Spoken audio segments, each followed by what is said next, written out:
भारतीय स्वयंपाकघरात स्नॅक्स म्हटलं की पहिल्यांदा आठवतो तो चिवडा आणि त्यातला सर्वात आवडता प्रकार म्हणजे भाजक्या पोह्यांचा चिवडा। हलका, कुरकुरीत आणि चटकदार। कुठलाही सण असो किंवा खूप भूक लागली असो, हाताला येणारा पहिला पदार्थ म्हणजे हा पोह्यांचा चिवडा। चला तर मग आज बनवूयात असा चिवडा जो पुन्हा पुन्हा आपल्याला खावासा वाटेल। आता आपण भाजक्या पोह्यांच्या रेसिपीचं साहित्य पाहणार आहोत। त्यासाठी मी हे भाजके पोहे घेतलेले आहेत। त्यानंतर मी इथे सुक्या खोबऱ्याचे काप घेतलेले आहेत, काजू घेतलेले आहेत, शेंगदाणे घेतलेले आहेत, डाळवा घेतलेला आहे, पिठी साखर थोडीशी घेतलेली आहे, तीळ घेतले आहेत, हिरवी मिरची कट करून घेतलेली आहे, कढीपत्ता घेतलेला आहे। तसेच मी इथे चिवडा मसाला बनवण्यासाठी थोडेसे धणे, जिरे आणि बडीशोप घेतलेली आहे। इथे लसूण घेतलेला आहे। हे सगळं ऑप्शनल आहे। लसूण तुम्हाला टाकायचं असेल तर तुम्ही घेऊ शकता। इथे हळद घेतलेली आहे, आमचूर पावडर घेतलेली आहे, मीठ आहे, थोडंसं काळं मीठ घेतलेलं आहे, हिंग घेतलेला आहे, जिरा पावडर घेतलेला आहे, धने पावडर घेतलेला आहे आणि काश्मीरी लाल तिखट घेतलेला आहे। इथे भाजके पोहे घेतलेले आहेत। ते भाजलेलेच असतात, पण आपण थोडेसे त्यांना गरम करून घ्यायचे आहेत आणि जेव्हा आपल्याला पोह्यांचा चिवडा बनवायचा असतो तेव्हाच ते डब्यातून बाहेर काढायचे। त्या आधी जर काढून ठेवले तर ते थोडेसे चिवट होण्याची शक्यता जास्त असते। त्यामुळे मी आता थोडेसे भाजून घेत आहे।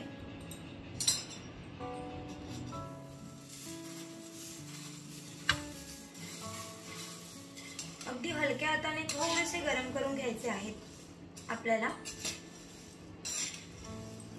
पोहे किंवा चुरमुरे हे आपल्याला जास्त काळपट असे भाजून घ्यायचे नाहीये, नाहीतर त्याचा करपट असा वास चिवड्याला येतो। हलकेसे गरम करून घ्यायचे आहे। आता हे आपले पोहे छान गरम झाले आहेत, छान कुरकुरीत झाले आहेत, तुम्ही पाहू शकता। आता मी हे पोहे इथे काढून घेत आहे। चिवडा मसाला बनवून घेऊयात। त्यासाठी मी धने, जिरे आणि सोप हे ग्राइंड करून घेते आहे। हिंग, जिरे पावडर, धने पावडर, लाल तिखट, हळद, आमचूर पावडर, मीठ, काळं मीठ हे सगळं ऍड करून घेते आहे।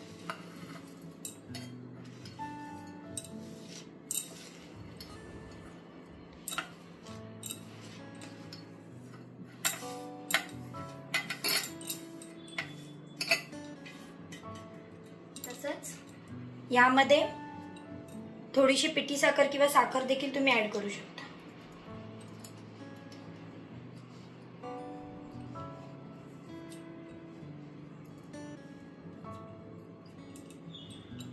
आणि हे सगळं आपल्याला दळून घ्यायचं आहे।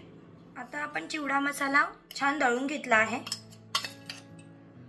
छान असा बारीक दळून घेतला आहे। बाजारात आजकाल चिवडा मसाला रेडीमेड सुद्धा मिळतो, पण आपण घरगुती जो चिवडा मसाला घरी जो तयार करतो त्याचा स्वाद काही वेगळाच असतो।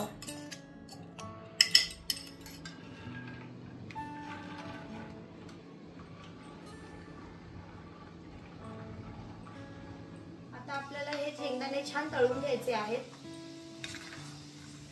एकदम असे जास्त करपवायचे किंवा काळपट करायचे नाही आहेत आपल्याला,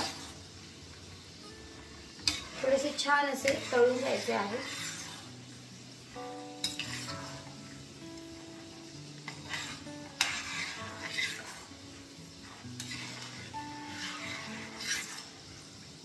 आता हे शेंगदाणे छान तांबूस असे तळून झाले आहेत, तर मी काढून घेत आहे।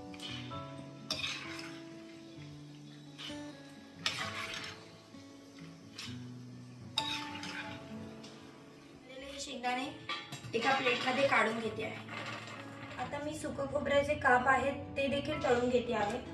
कोणाला जर जास्त प्रमाणात आवडत असतील तर जास्त प्रमाणात टाकू शकता, आवडीप्रमाणे आहेत। छान असे गोल्डन आपल्याला ते तळून घ्यायचे आहे।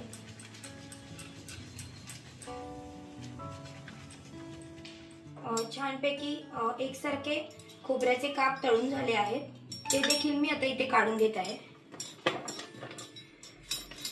आता ही डाळ पहिल्यापासूनच भाजलेली असते, पण थोडीशी आपल्याला ती गरम करून घ्यायची आहे, म्हणून मी थोडीशी तेलात अशी अगदी थोडीशी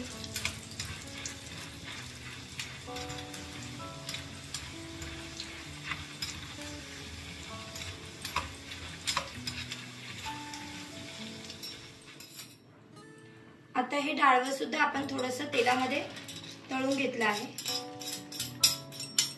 काजूचे काप देखील मी थोडेसे तळून घेते आहे.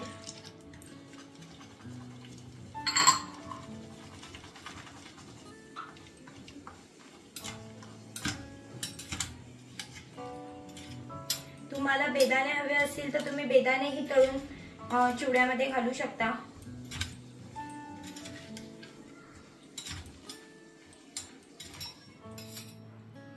आता हे डाळवं सुद्धा आपण थोडंसं तेलामध्ये तळून घेतलं आहे. काजूचे काप देखील मी थोडेसे तळून घेते आहे.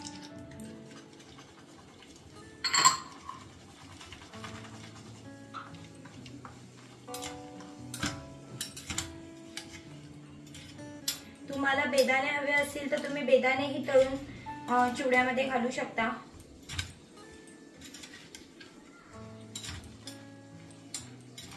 काजू देखील थोडेसे गोल्डन तळून घेतले आहेत.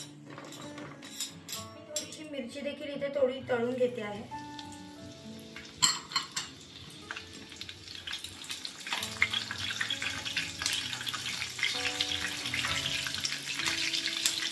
आता ही हिरवी मिरची देखील छान तळून घेतली आहे मी. आता कढीपत्ता देखील मी छान तळून घेते, त्याचा फ्लेवर अप्रतिम येतो. कढीपत्ता देखील छान खरपूस भाजून झाला आहे, तो देखील मी ते काढून घेत आहे. आता मी इथे लसूण छान ठेचून घेतला आहे. थोडासा ठेचल्याने त्याचा फ्लेवर छान उतरतो, त्यामुळे मी इथे लसूण घेतला आहे, तोही छान तळून घेते. छान गोल्डन ब्राऊन होईपर्यंत मी लसूण तळून घेणार आहे. लसूण हा ऑप्शनल आहे, कोणाला आवडत नसेल तर तुम्ही स्किपही करू शकता, पण जर चिवड्यात तो तळलेला लसूण टाकला तर अजून त्याची चिवड्याची चव थोडी वाढते. ऋषिकेशला फार आवडतो म्हणून मी इथे ऍड करते आहे. असा गोल्डन ब्राऊन असा लसूण तळून घेतला आहे, तो देखील मी काढून घेते. भाजलेल्या पोह्यांमध्ये आपल्याला हे तळलेले सर्व ड्रायफ्रुट्स टाकून घ्यायचे आहेत. कढीपत्ता, शेंगदाणे, काजू, डाळवं, खोबरं हे सर्व आपल्याला छानपैकी टाकून घ्यायचं आहे.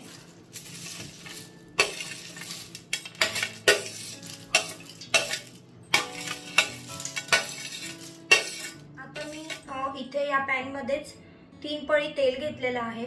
मी तेच तेल घेतलं आहे ज्या तेलामध्ये आपण कढीपत्ता, मिरची, खोबरं वगैरे सगळं तळून घेतलं आहे, तेच तेल आपल्याला घ्यायचं आहे. कारण त्या तेलामध्ये पूर्ण मिरचीचा फ्लेवर, लसणाचा फ्लेवर, सगळे फ्लेवर त्यात उतरलेले आहेत, त्यामुळे मी तेच तेल यूज करते आहे. आता हे थोडंसं गरम झाल्यानंतर त्यात मी तीळ टाकते. तीळ छान असे थोडेसे हलकेसे तळून घेते.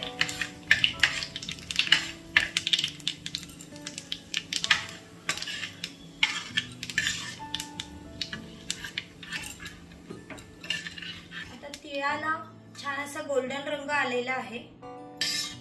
आता चिवडा मसाला ह्यात टाकायच्या आधी हे तेल फारसं गरम असू नये, कारण जास्त गरम जर ते असेल तर मसाला त्यात करपतो आणि चिवड्याचा स्वाद थोडा बदलतो. त्यामुळे थोडंसं हलकसं गरम असेल तेव्हाच आपण त्यात चिवडा मसाला घालून घेणार आहोत.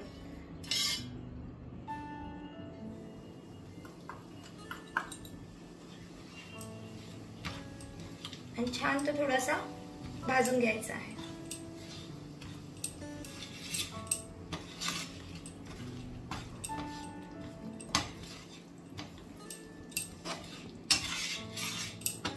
मी तुम्हाला एक छोटीशी टीप देते. जेव्हा आपण शेंगदाणे, खोबरं, मिरची ज्या तेलामध्ये तळून घेतो ते तळण्याआधी त्या तेलामध्ये आपण थोडंसं मीठ टाकून घेऊ शकतो, जेणेकरून त्या सर्व पदार्थांना छान मिठाची चव येते। जर समजा आपल्या मसाल्यामध्ये किंवा चिवड्यामध्ये जर मिठाचं प्रमाण कमी असेल, पण जे तळलेले पदार्थ आहेत त्यांना जर उत्तम चव असेल तर चिवडा उत्तमच होतो। ही एक छोटीशी टिप आहे, पण शक्यतो ज्यांना अंदाज आहे त्यांनी नाही टाकलं तरीही चालेल।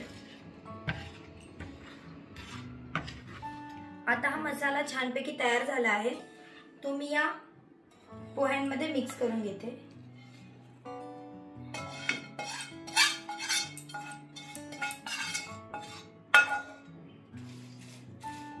छान मिक्स करून घ्यायचा आहे।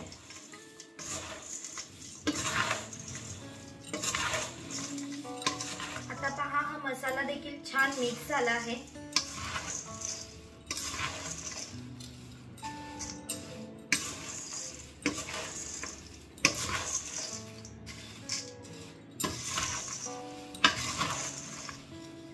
एकसारखा सर्व मसाला सर्वीकडे लागला आहे।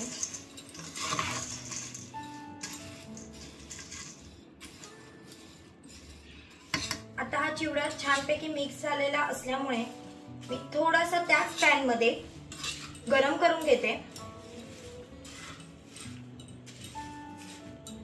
छान कुरकुरीत असा चिवडा झालेला आहे, रंगही त्याला सुरेख आला आहे। अगदी कुरकुरीत असा चिवडा झाला आहे।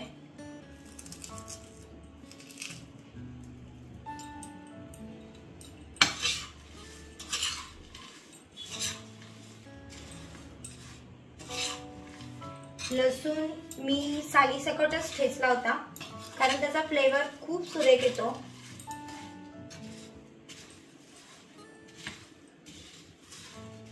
आता हा चिवडा छान तयार झाला आहे। आता मी इथे छान 2 काचेच्या बरण्या घेतल्या आहेत, तुम्ही एअरटाईट डब्बा देखील घेऊ शकता। आता हा जो चिवडा आहे तो गरम गरम आपल्याला डब्यामध्ये भरायचा नाही आहे, कारण तो वाफेने परत नरम होऊ शकतो। त्यामुळे थोडासा गार झाल्यानंतरच तुम्ही तो डब्यामध्ये भरून ठेवा, आणि जेव्हा चिवडा खायचा असेल तेव्हा त्या डब्यातून काढा आणि लगेच ते झाकण बंद करा। त्यामुळे हा चिवडा व्यवस्थित टिकतो। हा पहा, तयार झाला घरच्या घरी बनवलेला खमंग आणि कुरकुरीत भाजक्या पोह्यांचा चिवडा। या चिवड्याचं सौंदर्य असं आहे की यात तेल नाही, जडपणा नाही, फक्त चवीने आणि सुवासाने भरलेला एक हलका नाश्ता आहे। दिवाळीच्या फराळात असो की रोजच्या संध्याकाळच्या चहा बरोबर हा चिवडा घराला आणि कुटुंबाला एक वेगळाच आनंद देतो। कारण शेवटी स्वयंपाक ही फक्त रेसिपी नसते, ती घरच्यांना एकत्र आणणारी प्रेमाची चव असते।